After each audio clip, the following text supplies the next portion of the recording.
It is 7 o'clock. We are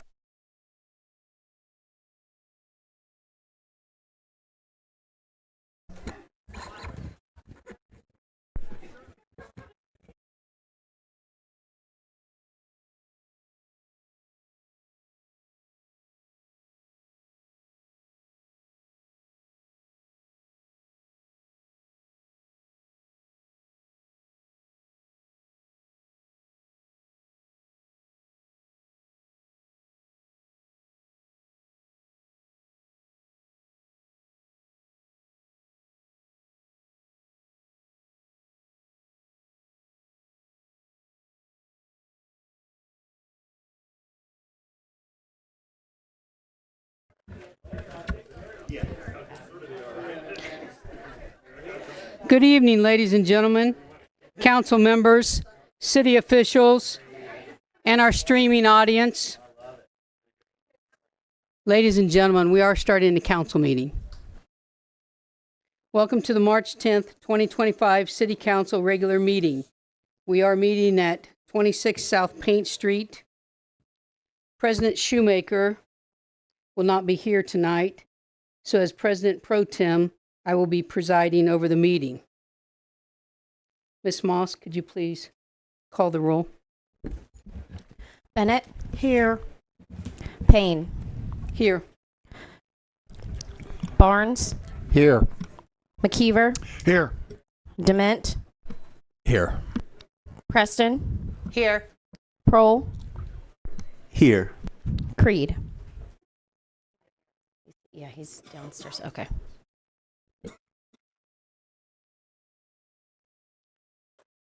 Ms. Preston, could you please lead us in the Pledge of Allegiance?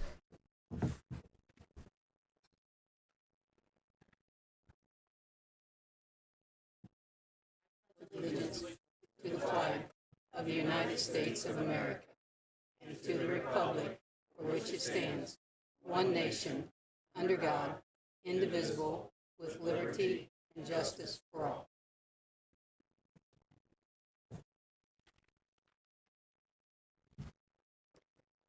The minutes from the February 24, 25 regular meeting and the February 25th, 2025 special meeting have been distributed. Are there any additions, deletions, or corrections? Hearing none, is there a motion to approve the minutes? Motion by Mr. McKeever, seconded by Mr. Dement. Bennett. Yes. Payne. Yes. Barnes. Yes. McKeever. Yes. Dement. Yes. Preston. Yes. Prohl. Yes. Creed. Yes. The minutes are approved. Moving on. Mrs. Payne, I would like Yes, to Ms. make a Preston. motion at this time to waive the 3-day receipt rule on the agenda. There is a correction that Kennedy had to. Thank you. Do we have a second? Seconded by Mr. McKeever. Bennett. Yes. Payne. Yes. Barnes. Yes. McKeever. Yes. Dement. Yes. Preston. Yes. Prohl. Yes. Creed. Yes. Okay, we'll move on to committee reports. Development Committee, Mr. Dement. Thank you, Acting President Payne. Development has 3 items on tonight's agenda, items 8, 9, and 10. All items are on second reads. Item 8 is an ordinance reappropriating funds not spent in 2024. Item 9 is a resolution authorizing the mayor to issue an RFP to solicit a firm to administer 2025 and 2026 CDBG programs, enter into an agreement with the awarded firm, and authorize the firm to file an application for the CDBG program. And item number 10 is an ordinance authorizing the auditor to create a fund for the ACGP grant monies and accepting and appropriating the funds from the Ohio Department of Development. And that concludes my report. Thank you. Thank you, Mr. Dement. Engineering Committee, Mr. Barnes. Thank you, President Payne. Engineering Committee had a committee meeting earlier this afternoon where we have a request for appropriation of funds for demolition of some fire-damaged properties in the city that are presenting a serious hazard. There was no insurance on these properties, and so therefore they're just standing abandoned. We did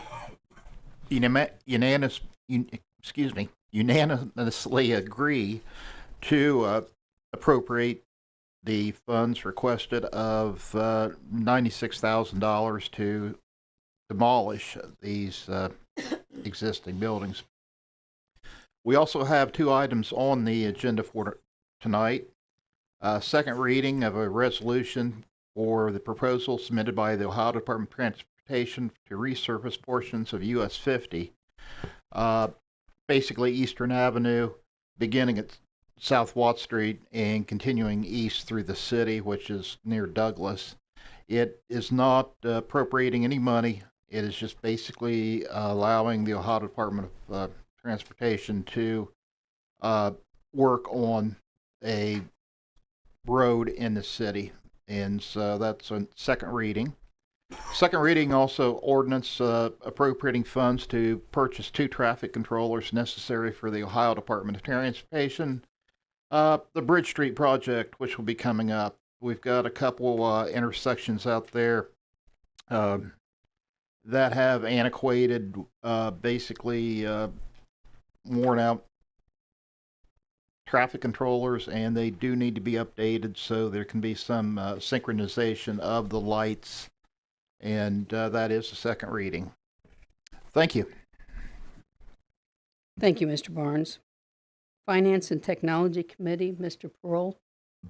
Finance Technology has a couple items on tonight's agenda. One of them is item number 8, which is a second reading, which is an ordinance reappropriating funds that were appropriated in the 2024 budget and not spent or encumbered at the end of 2024. We also have item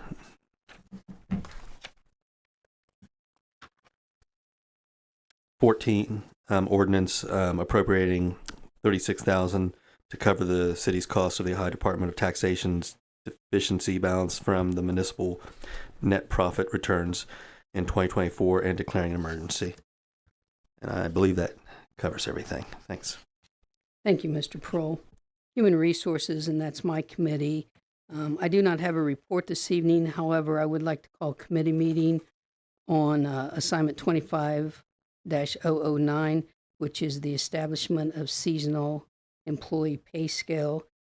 This will be our third committee meeting, and I would like to call that for Wednesday, March 12th at 4 o'clock here in council chambers.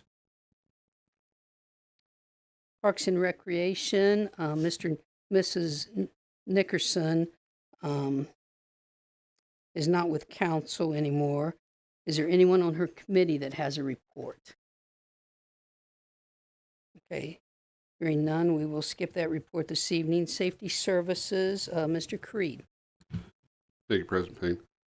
We have one item on the agenda, item number 7. It's the second reading, accepting and appropriating money from the Attorney General's office to reimburse the police department for training in the amount of $37,517.03. Prior to this meeting, we had a review session talking about the exterior roads around the park as part of the ACGP grant. And we did not get through all the items that we wanted to discuss, so we will have a second review session on that. I'll announce that at a later date. Thank you. Thank you, Mr. Creed. Utilities Committee, Mr. McKeever. Thank you, President Payne. Utilities has one item on the agenda, which is a second read on item number 2, which is a resolution authorizing the appropriate city officials to apply for Ohio Public Works Commission grant for the funds for the year 2026 to enter an agreement with the OPWC and accept grant funds if awarded. On a note, we had a Utilities Committee meeting on March 8th regarding assignment 2519, which is reviewing and looking at current water rate ordinances. which was codified ordinance 9/1508 and 9/11/16.07. On that assignment, the committee, we drafted some information and forwarded to the law director's office asking for their review and draft legislation on those items.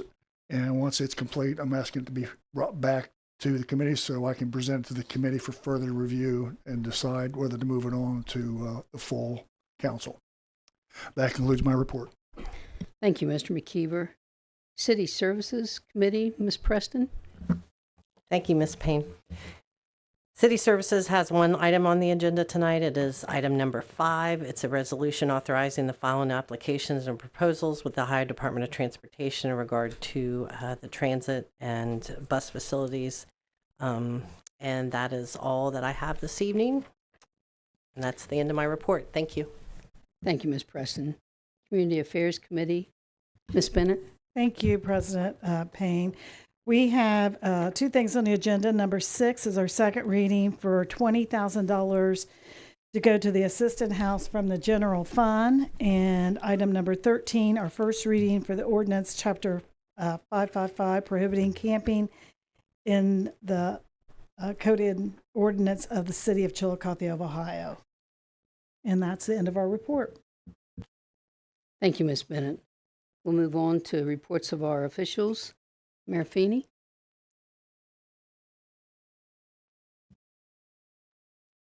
Maybe. There we go. Nothing to report tonight, President Pro Tem. Thank you. Thank you, Mayor Feeney. Auditor Spetnagel. I have several items on the agenda tonight. Councilman Pearl's already talked about them. I'm just going to run through them real quickly. Item number 8 on the agenda, an ordinance appropriating funds from the 2024 budget. That's for expenditures that were approved last year but was not completed in time for billing. So, and we're not encumbered on a PO. So that is just reappropriating the money so we can make those payments. And then item number 10 on the agenda is setting up a fund to account for grant money. And then item number 14 on the agenda, that's appropriating $36,000 to cover the city's cost to pay taxes back. Municipalities can pay their net profit tax through the state, and when they do that, if they're owed a refund, then we get a bill from the state. So it's kind of, last year we didn't have to do this. Sometimes we get money back and sometimes we don't. Sometimes we have to pay money back and sometimes we don't. And then I would like to announce a budget meeting for March 24th at 6:30. And that concludes my report. Thank you, Ms. Spetnagel. Law Director Villarreal. Thank you. We do not have a report for this evening. Thank you. We'll move on to audience participation. Rule 22, any person wishing to address the council must first provide his or her name and address. Comments shall be limited to 5 minutes, and I will give you a warning when there is 1 minute remaining. Do we have anyone wishing to address council this evening?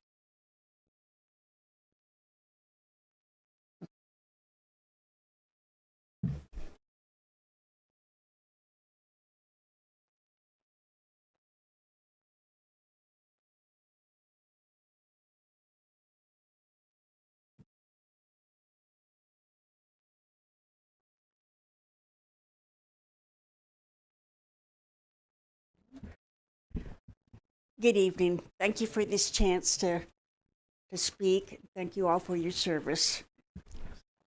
We've been here before. I thought maybe we should stop meeting like this, but I still had my say. I hope you all Could you have please open state your name and minds still. address? I can't hear you. Oh, I'm sorry. So sorry. I always forget that. Okay. Beverly Wilkes, 156 Hanover Drive, Chiillicothe. Thank you, Ms. Wilkes. Kathy. Okay. I hope you all still have open minds. I appreciate the dialogue that we've had and the opportunity. I have actually drafted an alternate ordinance for the camping ordinance, and I emailed it to President Shoemaker on Thursday afternoon, so you probably don't have anything yet. I thought I'd try to very quickly go through that, okay?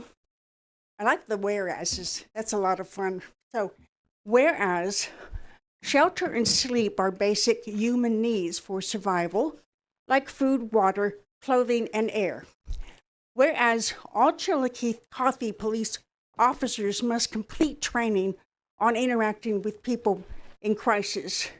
Whereas the Chiillicothe police force includes a trained certified social worker to assist with interactions with people in crises. Whereas the Chiillicothe police procedures already use best practices, bringing in social service organizations to assist unsheltered citizens who must relocate.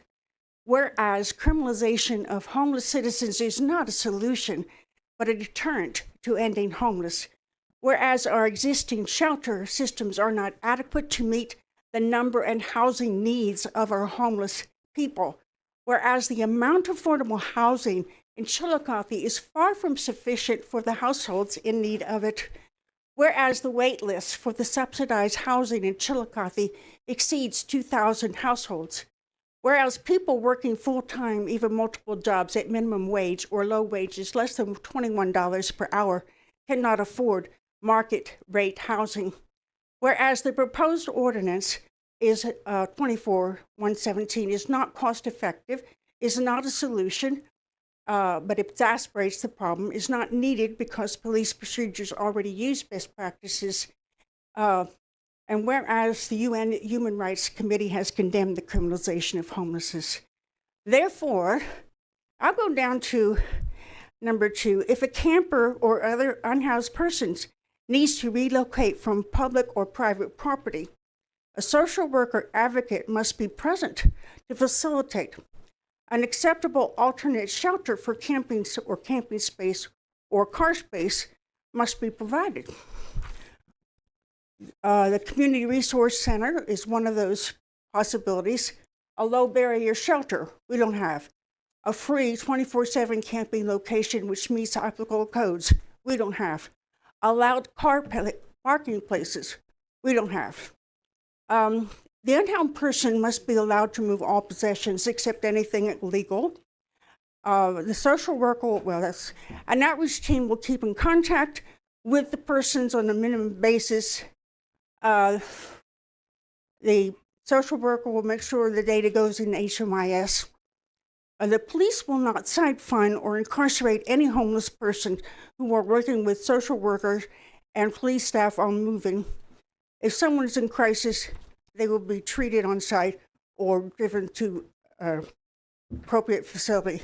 The thing is, I know you all are legislators and you want law and order. 1 minute. This is not something that we can legislate and morally. Thank you all.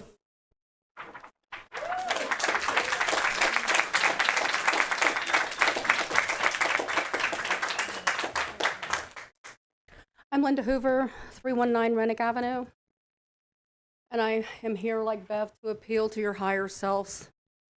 You won't listen to the voices of our city leaders.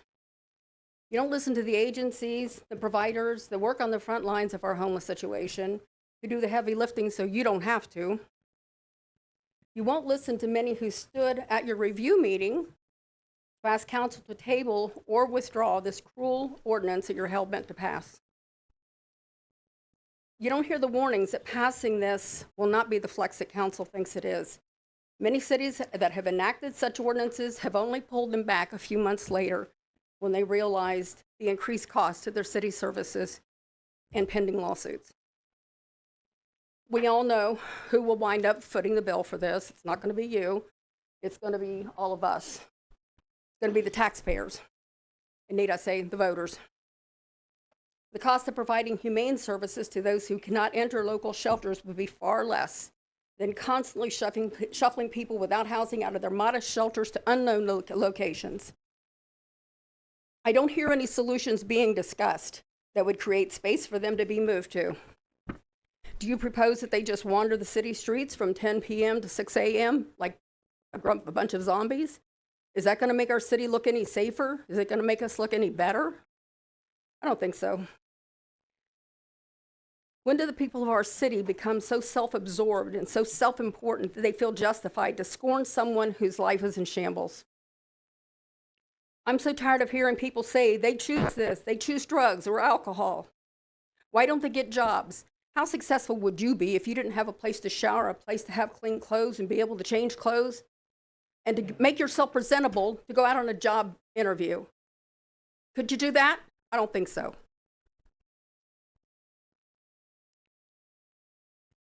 Is it okay with you that we have had homeless people die on our streets due to the failure and the inaction to create positive, workable solutions? If you're intent on moving forward with this, there is nothing that any of us here can say to you that will make a difference. You've already got your minds made up, and we know that. But be assured that this will not be the end of this. With all the advocates that are here tonight, we will continue to fight against this using all of the resources at our disposal, and we will be watching what happens. I would only pray for you to have a change of heart, but I think I will instead pray for those who deserve and need it. You know, as Christ said, for whatever you do unto the least of these, you also do to me. God save your souls.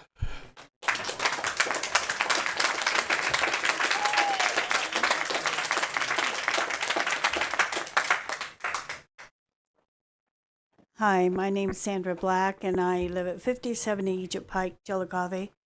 I didn't know I was going to come here until the last minute, so I don't have anything planned or researched as much as I would have liked to, but I do volunteer with a group that we go and cook there at the homeless shelter.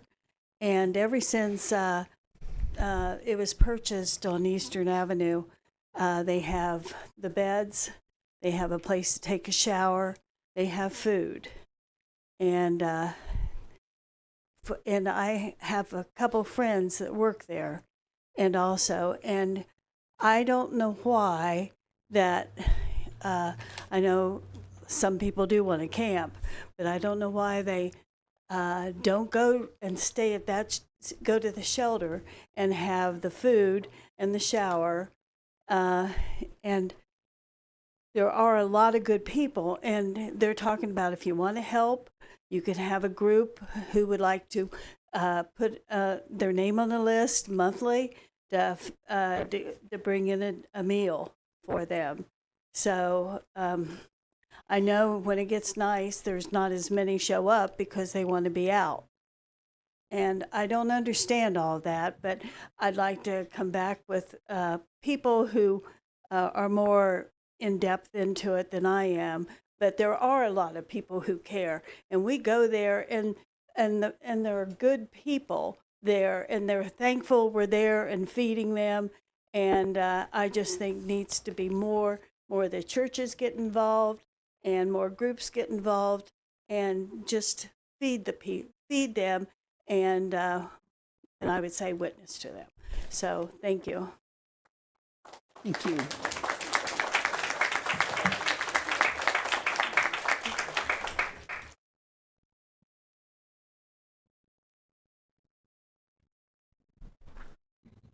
Jamie Brown, 98 Douglas Avenue. Just a few stats just to follow up on. So it's been repeated a few times. 60% of Americans are $400 away from homelessness. 60% of Americans are $400 away from homelessness. 60% of Americans are $400 away from homelessness. Last week, nearly $3 trillion was eliminated from the market from some instability. We'll leave that to others to interpret. Nearly $3 trillion was removed from the market last week. Before that, so that 60% of Americans are $400 away from homelessness was before $3 trillion was removed from the market. So 60% of Americans are $400 away from homelessness. And in addition, we're having continued economic struggle. Another statistic for you. So our GDP, depending on how you calculate it, because the current administration is trying to recalculate that, we lost between 2.5% and 5% of our projected GDP. And so 60% of Americans are $400 away from being homeless. And that was before a $3 trillion loss in the market, in addition to a reduction of about 2 to 5% of GDP growth. So the average income in Ross County is significantly lower by percentage. So there's the question about why folks would not go to the current available facilities. One of the reasons might be that the last point in time count was 131 unsheltered people. Something to consider when we do a point in time, but depending on who you listen to, anywhere between 50 to 70% of people who are actually unsheltered homeless folks will not self-identify because of fear of retaliation. So when we take that 131 number, we must account for between 50 and 70% of uncounted. So we have 131 plus unsheltered homeless folks in Ross County, and we have 80 beds in our most active shelter. So 131 plus with a capacity of about 80. If you account for a couple other projects in town, it's still probably under 100. I say that with confidence. So 60% of Americans are $400 away from homelessness in a time where we lost nearly $3 trillion in the market, a projected decrease in GDP of 2 to 5%, with under average income, with 131 plus point in time, and that was just a week or two ago, right? With 100 available beds. So I've seen the pictures, right? I guess to appeal to humanity, I'd wonder, this is how I feel.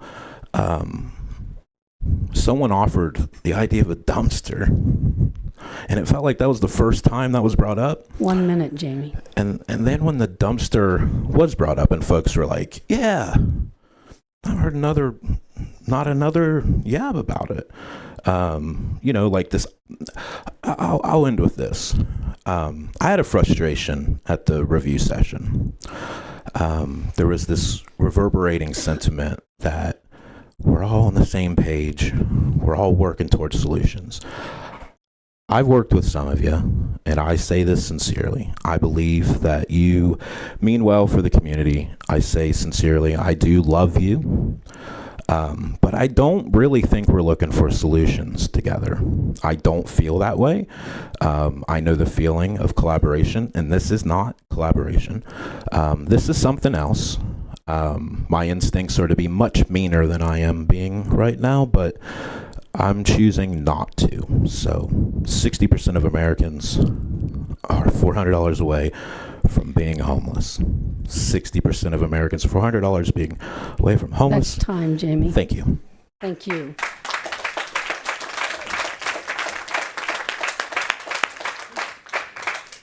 My name is Riley McGinnis. I live at 608 East Main Street. I come to you today as a person in long-term recovery from drug addiction, having spent some time in this town homeless at my lowest. I know that some of you council members have known me since I was a child. You know that I had a good upbringing. I was just a victim to this opiate epidemic, like many people in this town. Having been in the position of being homeless, I can tell you that I was one of those that was not self-reported homeless. I was too scared. I was too ashamed. I was looked down upon. I was talked down upon. I never panhandled in this town, but when I was found sleeping in public, I was shamed.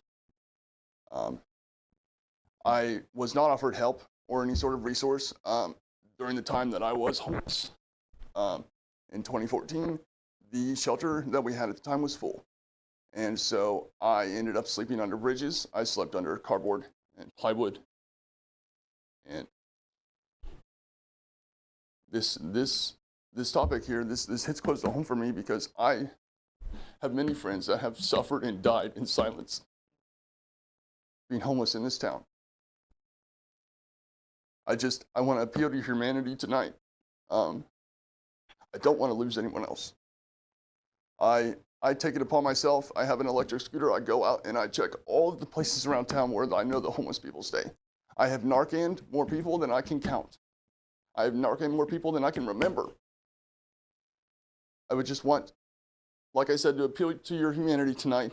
And I want you to understand how desperate this situation truly is. And I mean no offense by this, but I think that we should spend our tax dollars not first and foremost upon gentrifying this town, but upon taking care of your constituents. And that's all I have to say this evening. Thank you, Riley.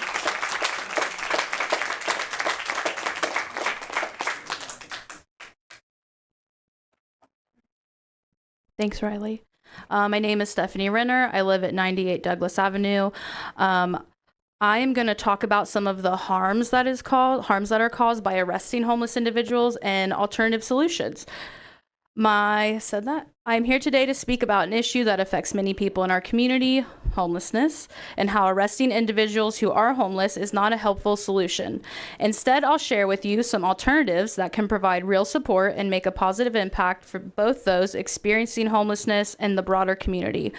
Across the country, some municipalities have adopted policies that criminalize homelessness, which is what this legislation would do if it gets passed, including laws against sleeping in public spaces, loitering, or panhandling. The idea behind these laws is often to encourage people to move along or to clear unsightly encampments, but what these laws fail to recognize is that arresting homeless individuals does not solve the underlying problem of homelessness. In fact, it can actually make the situation much worse. First, arresting homeless people does not address the root cause of their homelessness. Many people experiencing this are facing a combination of issues such as lack of affordable housing, mental health challenges, the most vulnerable people in our community, job instability, or domestic violence that cannot be solved through incarceration. Rather than getting people the help they need, arresting them leads to a deeper cycle of poverty and instability. For example, a homeless person who is arrested may end up with a criminal record that makes it even harder to secure housing or employment, pushing them further into poverty.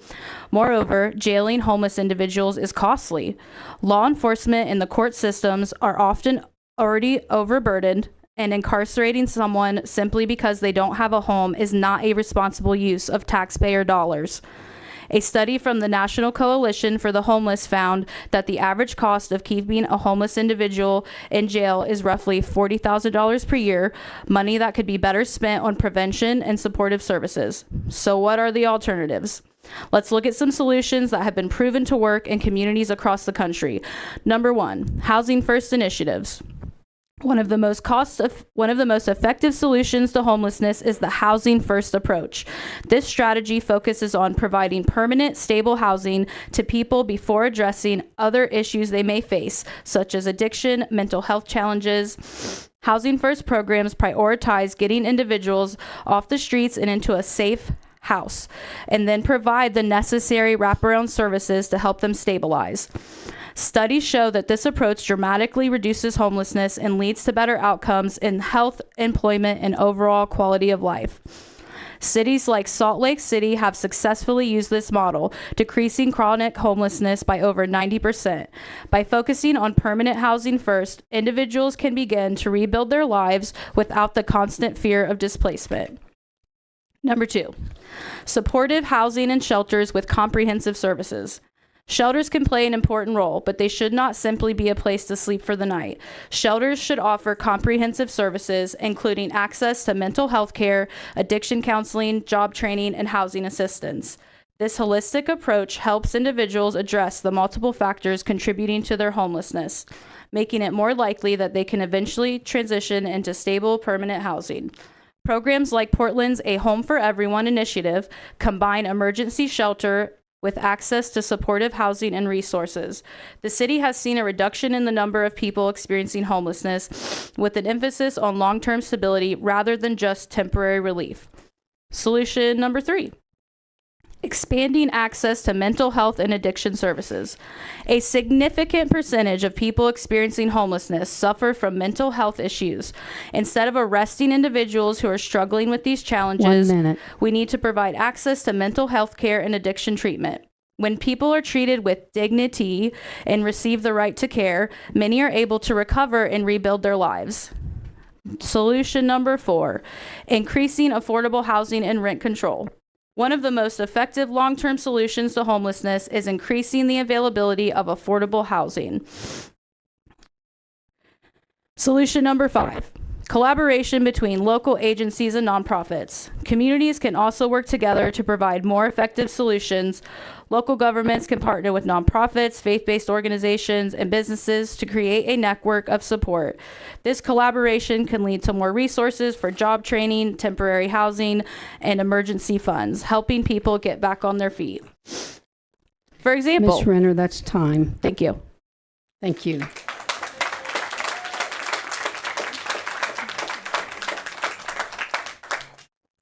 Nate Elliott, 590 West 5th Street, apartment 6. Can I set this here? Is that okay? First, my thanks, and this may not apply to everyone. It won't apply to everyone on council, but it does apply to everyone. I thank you for your time. I thank you for listening to the people of this city. Thank you for stepping up to serve your community.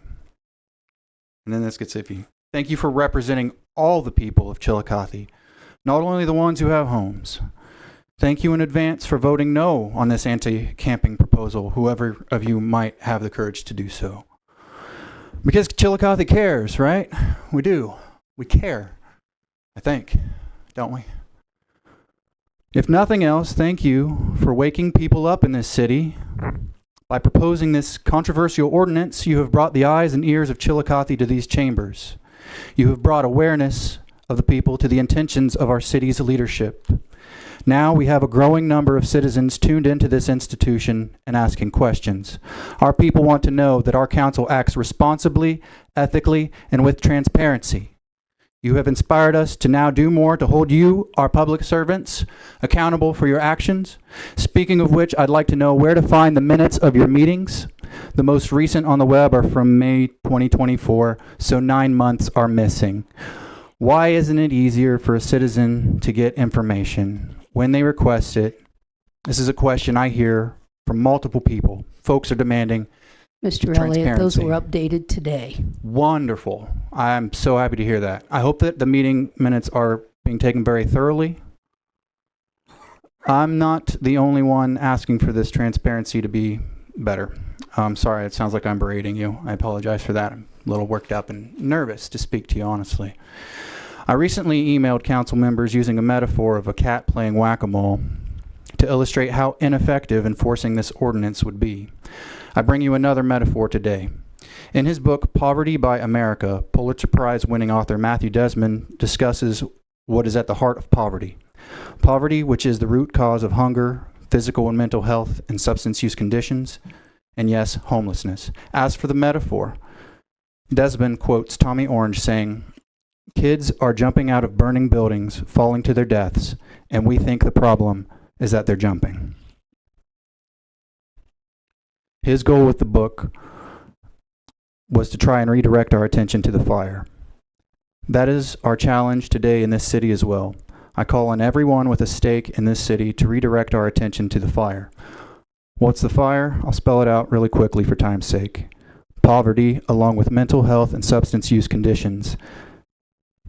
That's the fire. Our unhoused population, they are the kids jumping out of burning buildings to their deaths. Metaphorically speaking, the proposed ordinance tells our police officers to police the area around burning buildings, looking for kids who have jumped. If I'm an officer and come across a kid dying on the ground, am I going to say, "Hey, you can't jump"? Not here. You have 24 hours to find somewhere else to jump. I know your legs are broken, your lungs punctured, and there's still a fire, but when I come back tomorrow, if you're not gone, you'll get a ticket. Come on, I'm not going to do that. No one in their right mind would do that. Let's redirect our attention to the fire. Let's catch those kids who are jumping. Many thanks to Ross County Community Action and all the other fine folks doing the Lord's work to catch these folks when they fall. Now is a time to build a stronger safety net. Let's help these kids find safety. Let's not kick them while they're down. And finally, let's focus on finding ways to put out the proverbial fire. One last thing on that note. 1 minute. How many of you support increasing access to mental health and substance use resources within the city? I don't know if you're willing to give me a show of hands, but I do wonder that. How many of you would really support that and prove that you support increased access to mental health and substance use resources in our city? Another last thing, how many of you have read the Affordable Housing Study commissioned by Community Action, the Hope Partnership, and Adena Health? I'm assuming some people have. It's good stuff. Please read it. There may be a quiz. I don't know. That's all I have. Thank you again.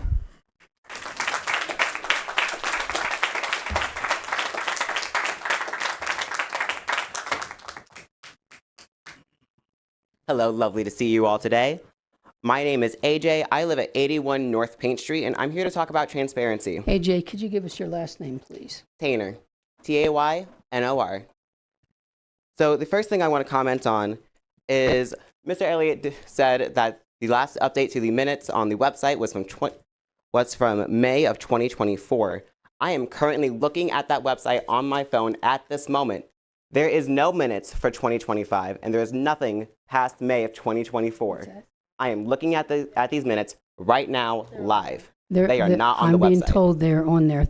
Thank you for that information. Then I invite you to come over here and show me on your phone we'll check where that later, is. But you can I go invite ahead you and to do it before the meeting ends. That being said, there is a large issue with transparency within our Chiillicothe government. I grew up online. I grew up using the internet, knowing how to find things, knowing how to look things up. I have used the city website many times to find information. It took me 10 minutes of intentional, purposeful digging to find the email list to sign up for notifications about these meetings and about committee meetings. I'm 25 years old and grew up with the internet. How long is it going to take my mother, my grandmother, someone who doesn't have a phone, doesn't have a computer? How long is it going to take them to find this information? Transparency is key to building the integrity and trust between our government and ourselves, the community. And yet, I do not see any transparency across this wooden border. All I see is a brick wall where information is made difficult to find and difficult to access and understand. AJ, I understand that we'd like to show you. It is on here. I've got the Chiillicothe, Ohio website pulled up on my computer and on my phone. And you go to the City Council tab, scroll all the way down, and at the bottom it starts with 2025. And it has minutes, legislation, and then it goes on to 2024 down to 2019. Thank you for telling me this. You're welcome. After the meeting, if you could show me that more closely, so Yeah, that way absolutely. I can record and post that, it would be greatly appreciated. Yep, we sure will. That being said, the website is not the only way to find information, or at least it shouldn't be in today's day and age. Nowadays, if you want to find a website, if you want to find an event to attend or find out about something to do in town, I don't go to Google. I go on Facebook. I look on Instagram, Twitter, X, even TikTok to find events, because that is where information is most shared nowadays, is on social media. Our social media pages, before a month ago, had not been updated in months to years. Up until the first committee meeting where I first stood up and asked City Council what email list they were talking about while telling us that yes, you told us all about this meeting. I had no idea what you were talking about. Before that meeting, which was at the beginning of February, the last update to that Facebook page had been from October of 24.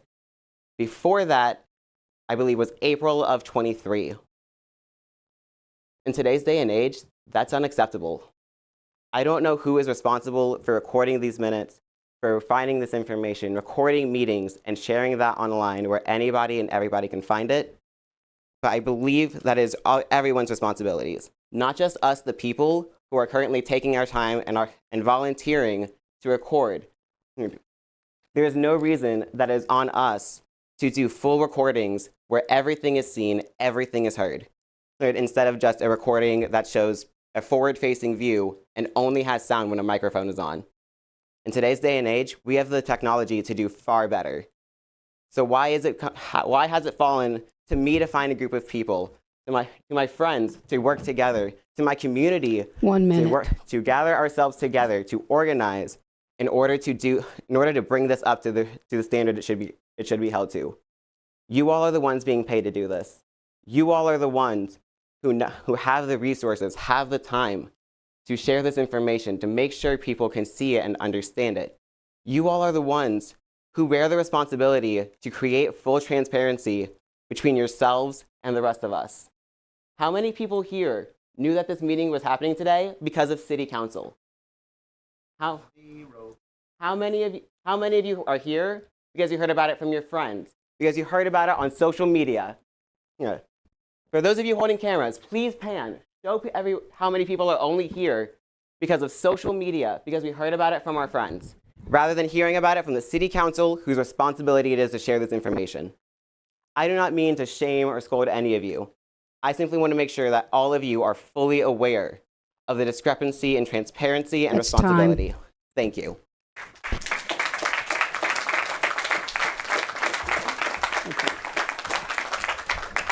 We want to thank participants for speaking this evening. We have gone way over.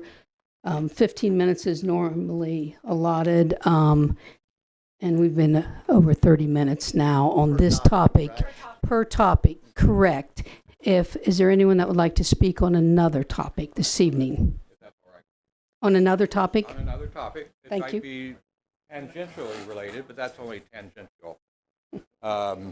First off, I didn't realize there would be people here tonight, so I dressed casually. But it also points out to those who donate blood here in Chiillicothe, that's a good idea to. Hey, Steve helps out. I have a blood donor buddy over here, Stephanie Renner. And my name, by the way, is John Thacker, 990 Columbus Street, apartment 307. Sorry, I left that out. But that's not why I'm here to talk. I'm here to talk about item number 6, which, by the way, is half of 12. But it's not half as important as far as I'm concerned. I will give you up front that I am a board member of the Assistance House. The Assistance House is a nonprofit that, quite honestly, part of their job is to make sure people don't fall into homelessness. And you know what? It's $400 away. We see every day how that can happen easily. People who are working in Chiillicothe, who figure they play by the rules, but maybe they don't have enough this particular month for rent. What we're trying to do is to help more people at a time when there's plenty of need. The item is up for a second read. I won't go into a long discussion about how it got to the agenda. That's kind of under the water under the bridge as far as I'm concerned. I want to thank Lisa Bennett for all that she did on our behalf. But I don't want to be recriminating or anything of that sort as to what might have happened. We had an eloquent speaker speak at the, again, I don't know if I could say at the anti-camping review session. Take that out of my minutes. I exited that out. But she spoke about how the Assistance House helped her to prevent from becoming homeless. Our motto is, help us, help others. We try to do that every which way and we can. There's always going to be a great need. We just want to be able to meet that need better. There are other people who, the person who spoke at that review session spoke eloquently. Our executive director, Margaret Hill Daniels, has spoken at the committee meetings, as has Sharon Verhoff. They can speak more eloquently than I can, but they're not here right now. I do see one of our board members, but she doesn't want to know that. She probably doesn't want to point her out. But if you vote for it tonight on the second read, that's fine. You don't have to. You can wait for 2 weeks. We've been pretty patient. We can continue to be patient. We certainly respect the fact that you folks will give it due consideration at the proper time. So, but I do wholeheartedly ask you to support item number 6 when it is come up for a vote. And thank you for your time. Thank you, John.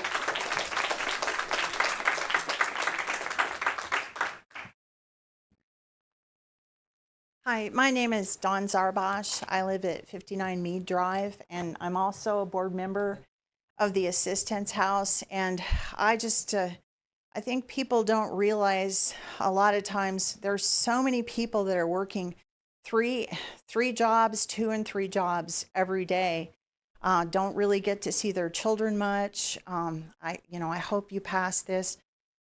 We really try to do, we help people with utilities and rent. We help people with shoes. A lot of people can't afford shoes for their kids. So I'm hoping that you'll pass that.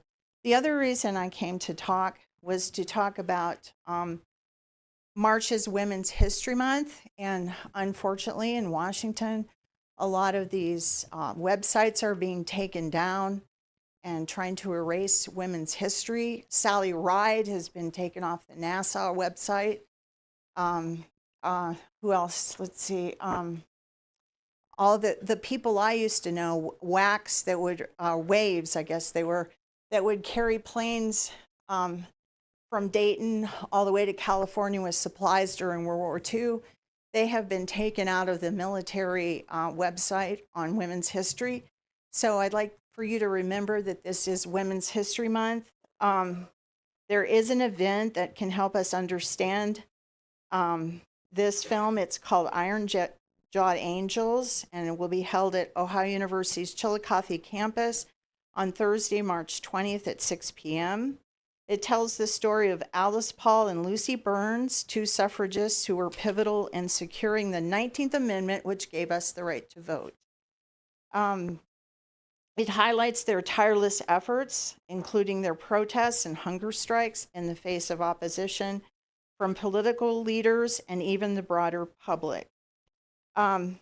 So I want to take a moment to call on the City Council to recognize Women's History Month as an important time in our community to reflect on and celebrate the many contributions women have made in our city, state, nation, and not to forget women's history. It's not trendy to be female right now. It's certainly not trendy to be a person of color. It's not trendy to be a person that's transgendered. And I would like us to remember that this is a community about everybody. Thank you.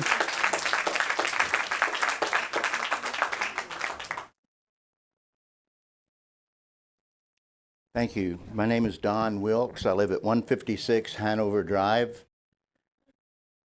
Unity in our community is something that we celebrated recently, but do we really have unity in our community, or do we have some that want to close an eye against misogyny or homophobia or unsheltered folks phobia? So many issues that perplex us as a community, but it seems to me that so many of our citizens have stood up time after time after time, starting 3 years ago on that homeless issue. Mr. Wilkes, we've already spent our time on that issue this evening. I'm sorry. Okay. Thank you. And that's what led to the unity in our community issue, to combat that prejudice and innate exclusionary sense that unfortunately so many seem to enjoy. And I think it falls up to the citizens and city council to sew up, repair the unity in our community that we so desperately need. In fact, there's something that I'd like to share. It's such a complex thing that we have to keep in mind in our everyday lives. I think we should pray about it. I hope you join me. Heavenly Father, bless these homeless people. Bless these people that are persecuted, women, others, dark-skinned people, all the people that are in the margins. Fill their heart with hope for the future, for today. Comfort them as they seek, as they walk their difficult paths. Bless them with food, water, shelter, health insurance, jobs that will let them afford housing. Give them the power to wrestle with whatever personal demons and win, and to be able to access the local resources to help them achieve those goals. Give them the freedom to say, God, I'm not okay. I'm not myself. I'm drained. Calm my mind, heal my heart, and take my worries away.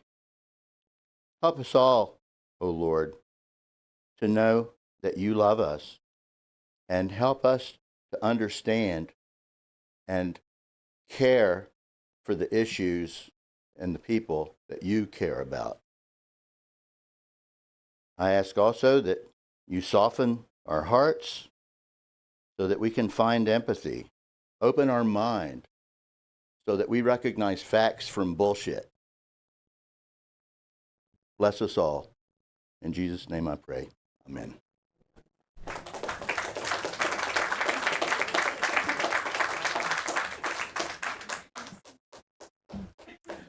Hi, my name is Donna Meyer, and I live at 179 Church Street here in Chiillicothe.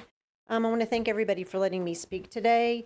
We're at a crucial point in our history where the choices we make today will affect the future of our planet and our communities. Our environment faces significant challenges, rising temperatures, pollution, and loss of natural spaces. Yet we also have the power to make a difference through small actions in our daily lives.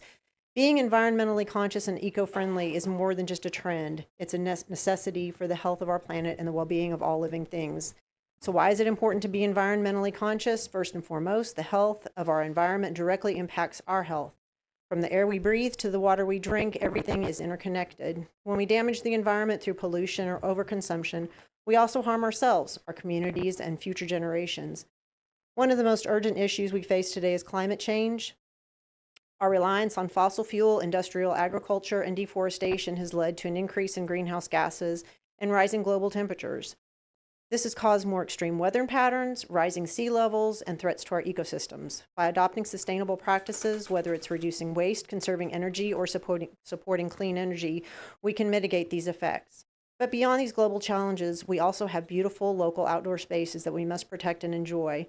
Here in our community, we are fortunate to have wonderful parks, bike paths, and natural areas that not only provide us with recreational opportunities, but also serve as crucial parts of our local ecosystem. These spaces are vital for our well-being, offering places for physical activity, relaxation, and connection to nature. Our bike paths are an excellent example of how we can make sustainable choices in our daily lives. They offer an eco-friendly way to get around, reduce our carbon footprints, and promote a healthier lifestyle. Whether you're biking to work, running errands, or just enjoying a weekend ride, our bike paths are an asset that helps us stay connected to our community while reducing our reliance on cars. In addition, our parks offer a sanctuary for wildlife and a space for families to gather. By taking care of our parks, we're not only preserving beautiful green spaces for ourselves, but also protecting habitats for local animals and plants. Keeping our parks clean and preserving green spaces will allow future generations to enjoy the same natural beauty we have today. And speaking about our parks, I would like to ask the council if we have heard anything from ODNR about what we're going to do about the possibility of having an avian flu present in our waterfowl population in the park. Does anybody have any clue? We'll have to get back with you on that. I think we'd have to talk with Mr. Bonner, Parks and Rec Director, to see. Yeah, I don't have the latest as of today, but the last I heard, basically, ODNR is our waterfowl resource expert. We're just doing everything that they tell us to do. Maybe we'll do another press release or something to update it so that all the public can get more information. Okay. Thank you for asking that question. Absolutely. It's also important to recognize that environmental consciousness is about sustainable living. We have the power to make choices that support both our community and the planet. Simple actions like reducing waste, recycling, supporting local farms, and choosing eco-friendly products can have a lasting positive impact on the environment. By supporting sustainable agriculture and locally grown food, we can reduce our carbon footprint while strengthening the local economy. Moreover, being environmentally conscious has direct benefits for our health. Reducing pollution and using eco-friendly products helps create cleaner air and water, which ultimately contributes to better overall health. By embracing sustainable practices, we can all contribute to a cleaner, healthier environment. We are also fortunate that our local community continues to support green initiatives and clean energy products to local environmental programs aimed at reducing waste and protecting our water resources. This is a call to action for all of us. We must continue to work together to create and sustain a thriving, eco-friendly community. By being mindful of the environment, we're doing more than just protecting the earth. We are ensuring that future generations will have access to the same beautiful outdoor spaces that we cherish today. 1 minute. As we continue to enjoy the incredible parks and bike paths in our community, let's also remember the importance of taking care of them, whether it's picking up litter, conserving water, or supporting local sustainability initiatives, or recycling everything we can recycle. Every small action makes a difference. In conclusion, being environmentally conscious is not just a responsibility, it's an opportunity to make a positive impact on the planet and on the well-being of everyone in our community. Together we can create a cleaner, healthier, and more sustainable world. Thank you for your time. Thank you, Ms. Myers.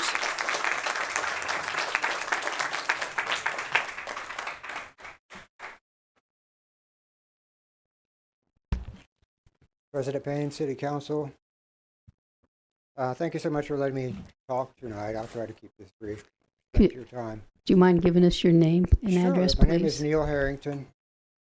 I live in the village of Laurelville, Ohio, which is in Hocking County, 16117 Maple Street. It's a small town, small town.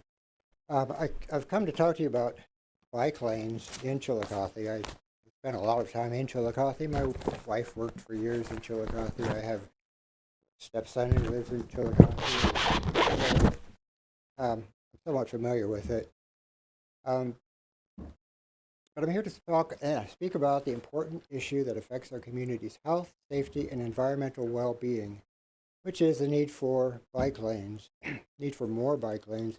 As our community continues to grow, we must ensure that we create safe, accessible, and sustainable transportation options for all residents. Bike lanes are not only an effective way to reduce traffic congestion and pollution, but they are also essential for the safety of cyclists and pedestrians in our area. And I saw about 100 of them go by as we were standing out front, including children and one tiny tot in a trailer kind of thing. So they are out there. The importance of bike lanes cannot be overstated. They provide a safe space for cyclists, allowing them to ride with greater peace of mind. Without designated bike lanes, cyclists are forced to share the road with cars, which can be dangerous for both parties. I've also been hit by a car on a bike. It stuck. We've seen firsthand that many cyclists are hesitant to ride on busy streets because of the risk for accident, and that includes me. And some drivers are uncomfortable with cyclists on the road. But bike lanes help solve this problem by clearly marking space for both cars and cyclists, creating an environment that's safer and more comfortable for everyone. In addition, bike lanes offer significant environmental benefits. They promote the use of bicycles, of course, which are clean and sustainable alternative to driving. They reduce traffic congestion, lower carbon emissions from cars sitting there waiting for traffic to move along. They improve air quality. These changes can make Chiillicothe a healthier and more eco-friendly place. I'm having a little war with this microphone. There are also health benefits as well, of course. It's a low-impact cardiovascular exercise and has been proven to improve overall health and fitness. By creating more bike lanes, we are encouraging people to lead more active lives and reduce the risks associated with sedentary living, such as heart disease and obesity. The more people feel comfortable with biking, the more likely they are to put it into their daily routine, whether it's commuting to work, running errands, or simply enjoying time outdoors. Bike lanes have economic benefits. I guess if I understand correctly, this would intersect with item 8 on your agenda about appropriating funds from last year, if I got that right. But you have more people going alongside in front of stores. People are talking more. They're associating with each other.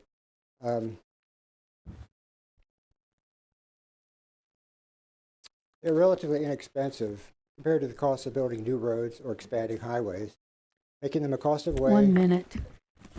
I lost script. I'm old. It's funny. AJ was talking about he grew up with cell phones. I got my first cell phone in like 2012. That's pretty old. But I remember, as you might, when handicap ramps were not a thing. They were just curbs. So you would see people pushing strollers into curbs, up curbs. If you have kids, you know that's dangerous and difficult. I have done that. But when they were introduced, there was a lot of pushback from legislators, developers. It was considered too expensive. Now you have something that everybody uses. Bikes ride up the ramps. People walk and run up the ramps. They push their trailers up the ramps. There's strollers or the trailers. And That it's is benefiting. time, sir. Thank you very much. We do appreciate that on the bike lanes.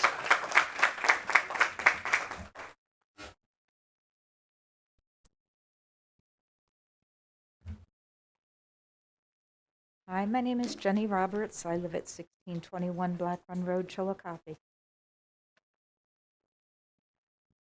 Thank you for the opportunity for me to speak tonight.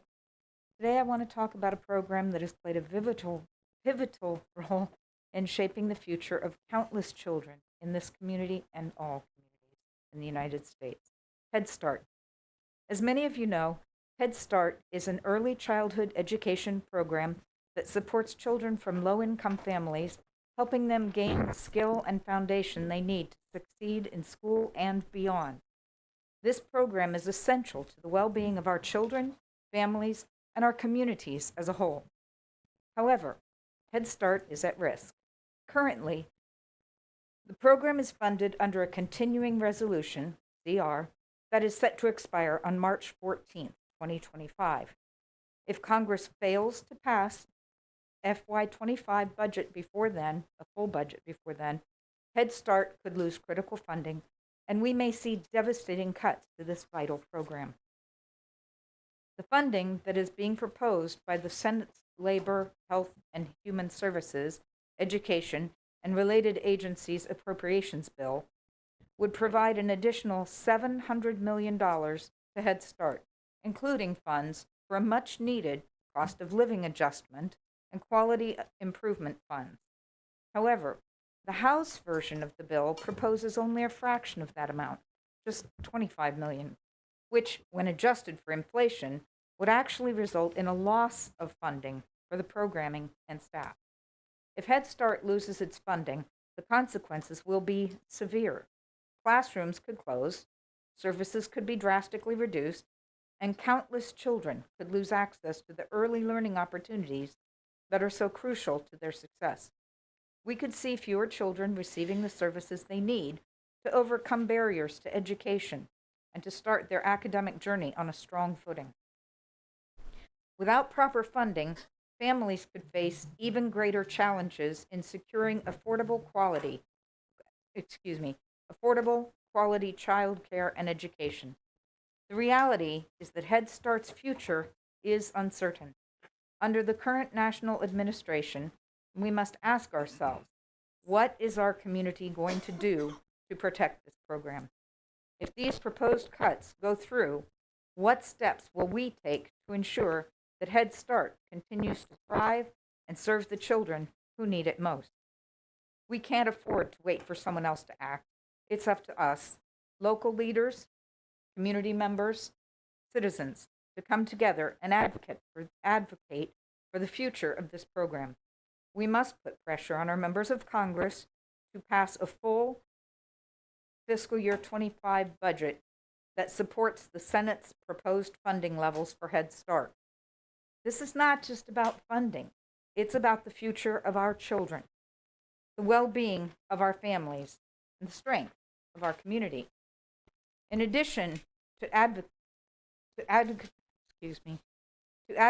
at the national level, we must also look at how we can protect and support Head Start here at home. If the worst happens and funding is cut, we will need to explore local solutions to keep the program running. We must ask ourselves what resources we can tap into, what partnerships we can forge, and how we can ensure that Head Start remains available to our children in the face of these challenges. But we must act now. We must take action today, whether it's emailing our representatives, joining local advocacy efforts, or speaking out at meetings like this one. We cannot afford to stand by and 1 allow minute. Head Start to lose the funding it needs to continue its critical work. If Congress does not pass a full-year funding bill, a government shutdown could disrupt services, furlough staff, leave thousands of children without access to these essential educational resources. We can't let that happen. Head Start is too important, and our children deserve better. So I ask our community, and I ask the leaders gathered here today, what will we do to protect Head Start? How can we ensure that this program, which has served so many children and families in our community and our country, continue to thrive for years to come? Let's come together, speak out, and demand that our children's future are prioritized. We owe it to them, we owe it to ourselves to ensure that Head Start continues to provide quality early education and to support our most vulnerable children. Thank you for your time and attention.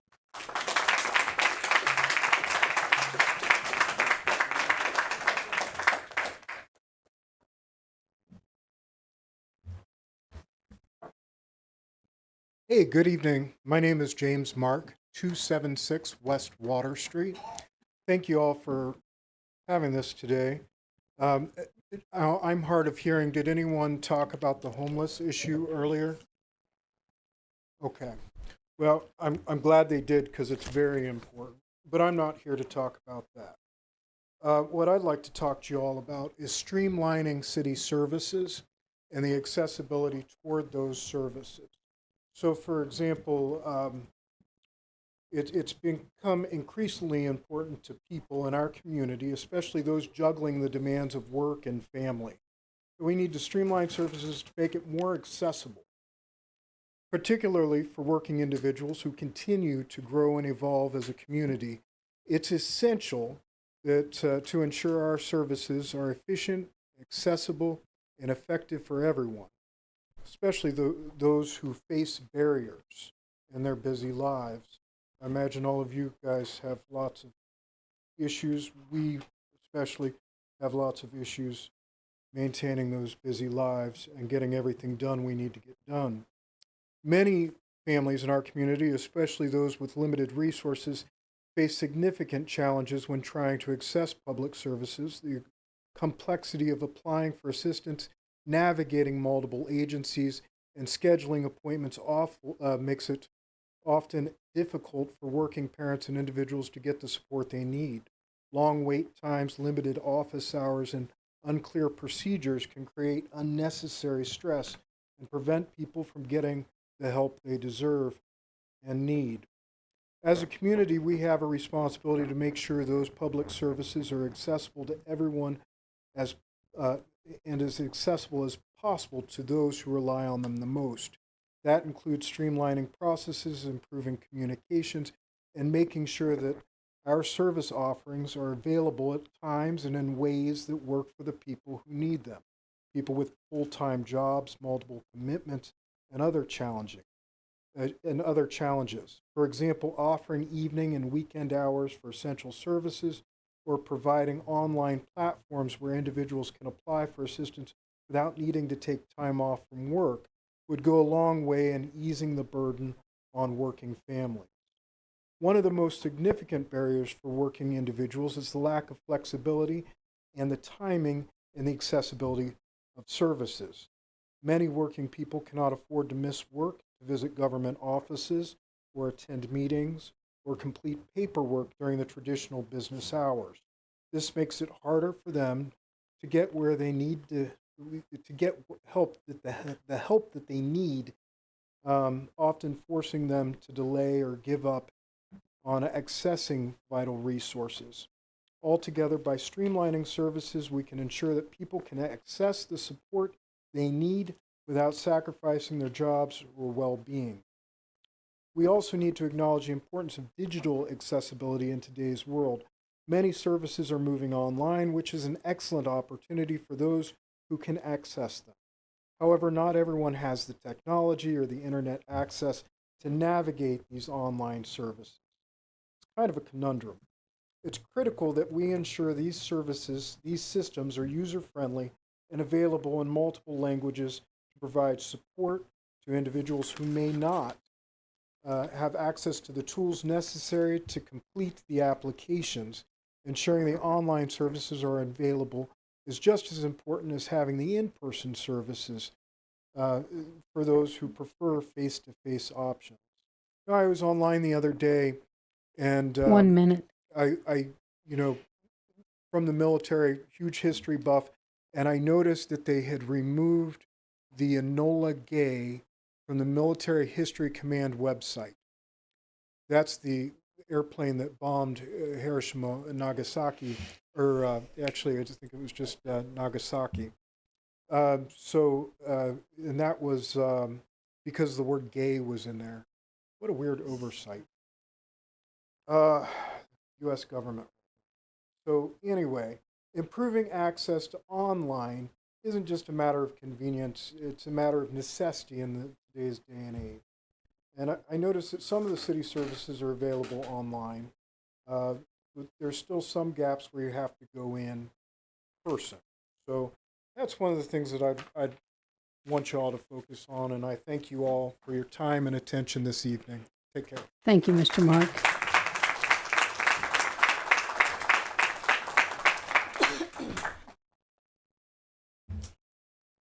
Hi, my name is Faye Dyke. I live at 89.5 West Main Street.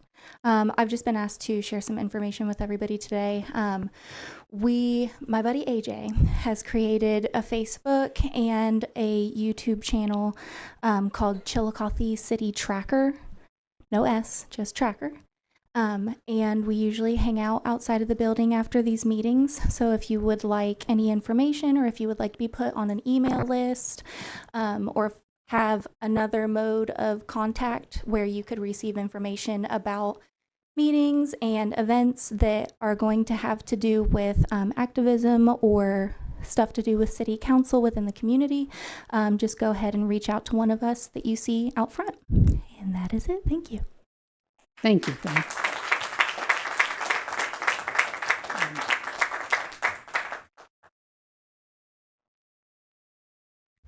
I'm Galen Kaltenbach from 505 McKellar Street.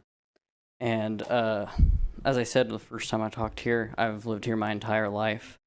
And something that I've noticed coming to these meetings is I would say it comes from a lack of representation of the average person from Chiillicothe on this council.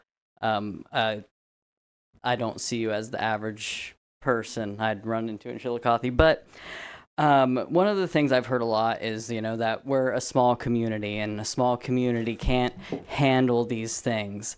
That's not true. I want to reiterate again, there's over 20,000 of us. A lot of us are just busy. A lot of us are poor. A lot of us are struggling. And when things are inaccessible, like information about what's going on in our town, when it's not being fed to people because they are so busy surviving all the time, it's going to get it gets really hard for them to be involved. You don't hear our voices very often. I don't care whether or not it's deliberate or malicious. If it's incompetence, it's not incompetence. That should be on a city council. But there's other rhetoric I wanted to address too. One thing about the small community thing is we're a very capable community, and walking around downtown, I see a lot of the advertisements for our working class roots. And sometimes I think it can come off a little paternalistic because it is, again, for tourism to bring people in while pushing us out. It's gentrification. That's what's happening to us. I live on a street where I know half the families on that street who've been there for generations. I worry about them getting evicted. Luckily, that hasn't happened yet. But I live in the East End as well, and that tends to be a very stereotyped part of town. And I also know that people from my background tend to be seen as stupid and illiterate and incapable of bolstering ourselves. But in this town, we can have our own economy. We don't have to just have tourism to depend on it. We don't have to attract other people. We are all already here, and we've all been here for a very long time. And I have an issue with this council not really taking care of the people who are here and who've been here, and caring a lot more about the people who are touring and staying in Airbnbs that were once homes. Thank you. Thank you.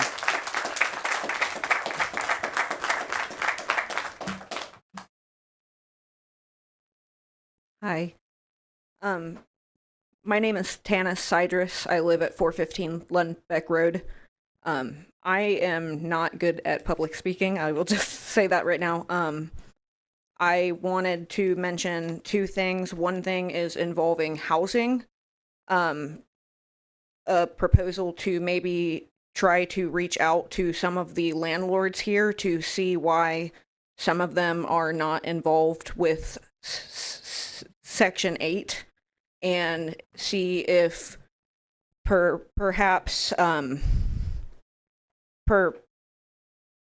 if they need renovations to the homes that they're renting out, see if we can gain access to grants to help assist them so that they can pass inspections to be involved with Section 8, which would help with the housing situation.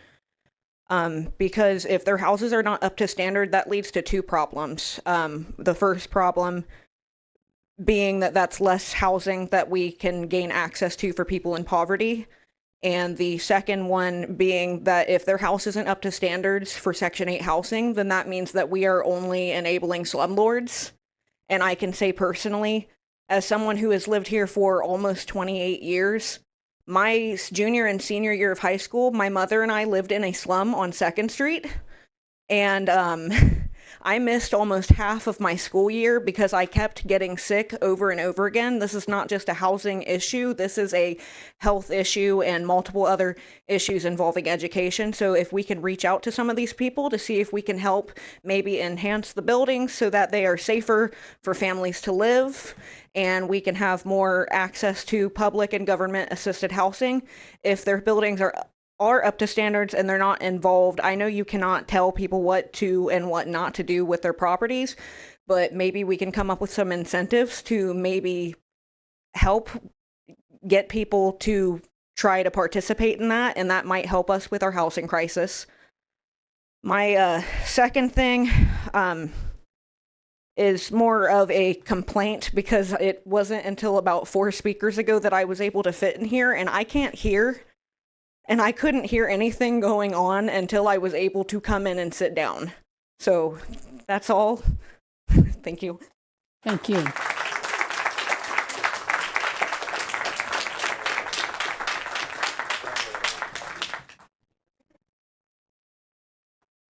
Hello, friends.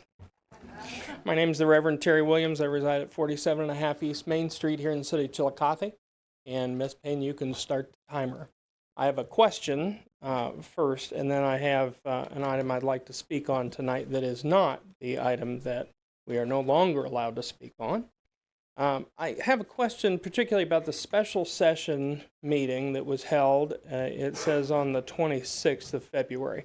I'm interested to know because a couple of public records requests that I have made, thank you for replying to those, for those of you who have. One of the public records requests that I made actually showed that the item for that meeting was not in the hands of the clerk or some council members until about a day and a half before the meeting. And I noticed that there was nothing in the meeting minutes about waiving the 3-day receipt rule. I'm just interested to know, for those who were at that meeting, which this says were 7 of the 9 members, if any of the 7 of the 9 members remember whether or not the 3-day receipt rule was waived during that meeting.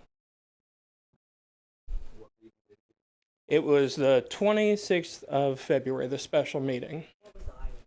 The item, it looks like it was the law director's office manager item. Was the 3-day receipt rule waived during that meeting?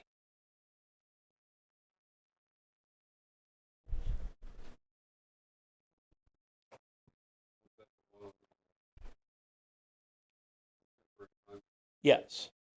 Yeah.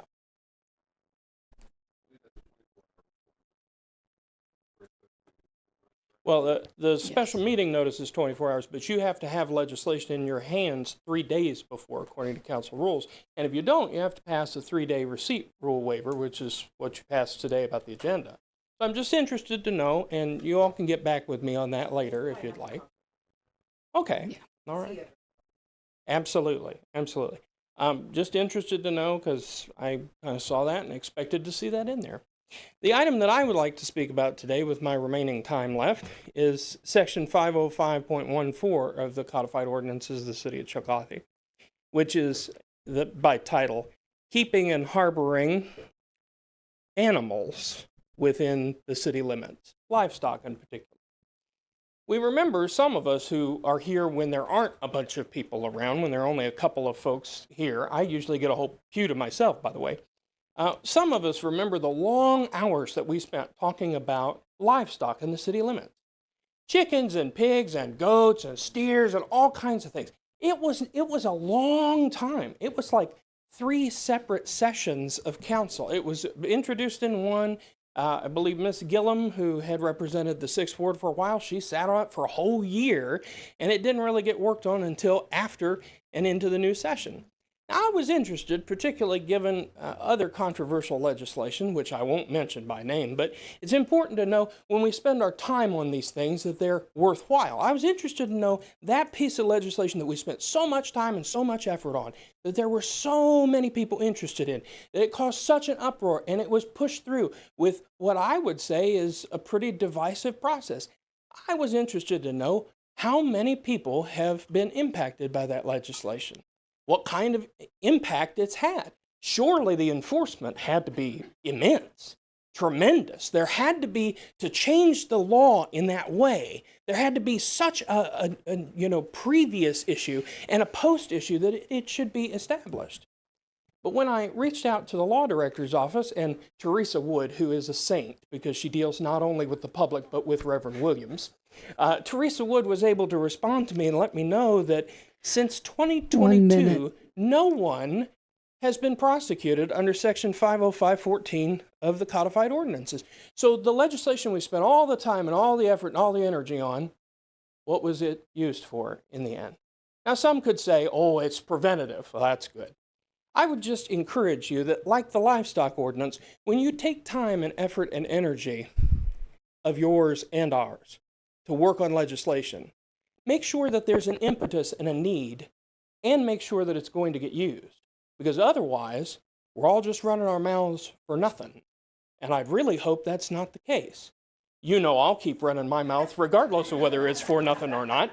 And I have a feeling you will too. But let's just remember, in this place, it's important to make sure that what you do is done for cause and for a purpose. You don't have to pass every bill that comes to you. And you don't have to keep digging in your heels on things. Okay, thank you.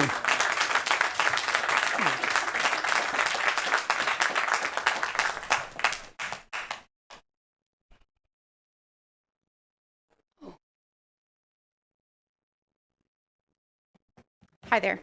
My name is Catherine Rappin. I live at 214 Vernon Drive in Chiillicothe. I've been involved within our community for many, many years. I have heard so many people from all generations speaking about coming together as a community. I would like to just make a blanket statement to council here tonight that many of us are here because of topics that are near and dear to us. I would like to request that council tonight keeps that in mind for all topics, especially when it comes to things that we may not agree on. Let's not just talk. Let's come together. We have the resources. We have the capability. We have the people. I think we've proven that tonight, that we can come together after our jobs and be able to advocate for people of all walks of life. I really do appreciate everybody's time here tonight. Thank you. Thank you.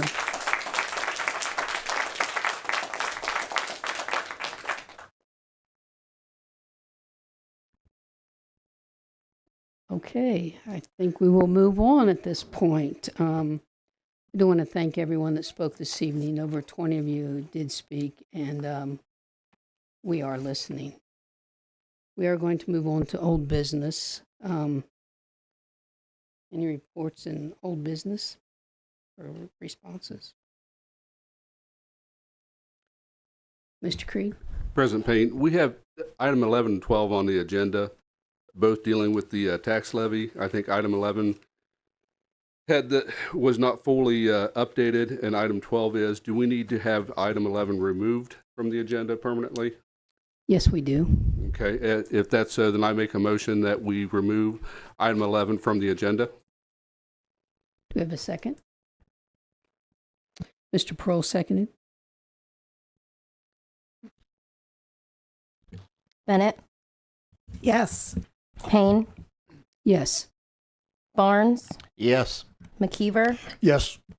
Dement, Yes. Preston, Yes. Prohl, Yes. Creed. Yes. That has been removed.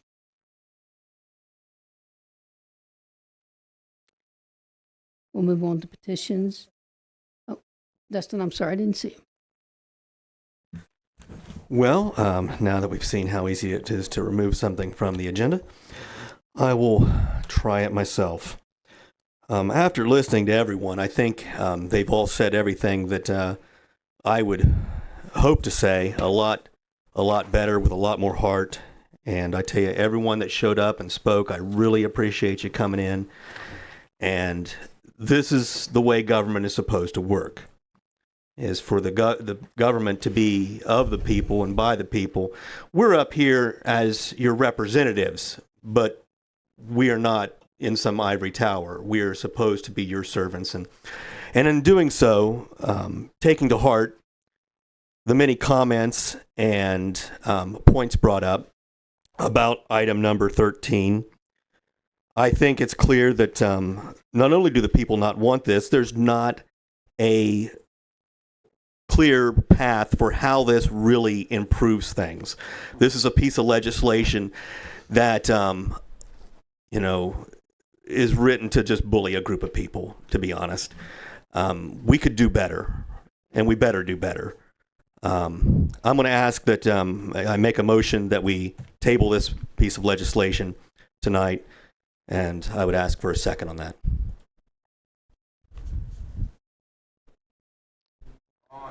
Come on. There we go. We do not have a second.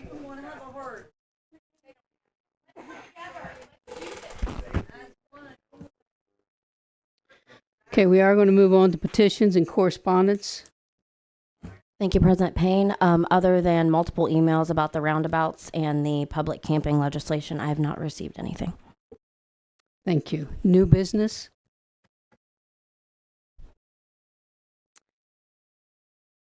Okay, we'll move on to reading of the ordinances.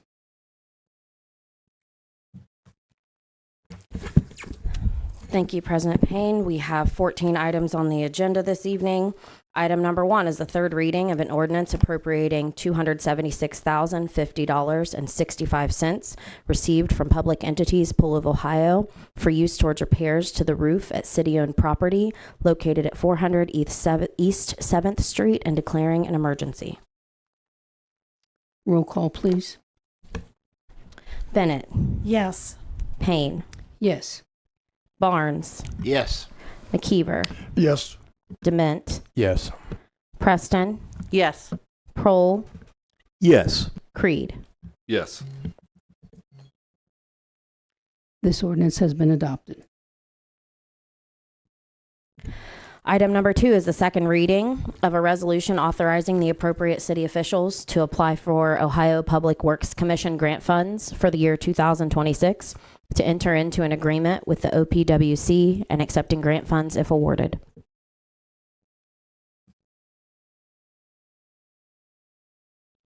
Move to the next, this item will move to the next agenda. Item number 3. Item number 3 is the second reading of a resolution consenting to the proposal submitted by the Ohio Department of Transportation to resurface a portion of US 50 beginning at South Watt Street and continuing east through the city. This item will move to the next agenda. Item number 4 is the second reading of an ordinance appropriating funds to purchase 2 traffic controllers necessary for the Ohio Department of Transportation Bridge Street project. This item will move to the next agenda. Item number 5 is the second reading of a resolution authorizing the filing of applications and proposals with the Ohio Department of Transportation for SFY 2027 grants through the US DOT Federal Transit Administration as authorized under federal transit laws as codified 49 US Section 5311, formula grants for rural areas, and the Ohio Transit Partnership Program OTP2 grant, both in Ohio's Rural Transportation Program and grants authorized under federal transit laws as codified 49 US Section 5339, grants for buses and bus facilities, Ohio's Bus and Bus Facilities Transportation Program, accepting such grants if awarded, executing a contract with ODOT upon project approval, and declaring an emergency. This item will move to the next agenda. Item number 6 is the second reading of an ordinance appropriating $20,000 from unappropriated general funds for the Assistance House of Ross County Incorporated. This item will move to the next agenda.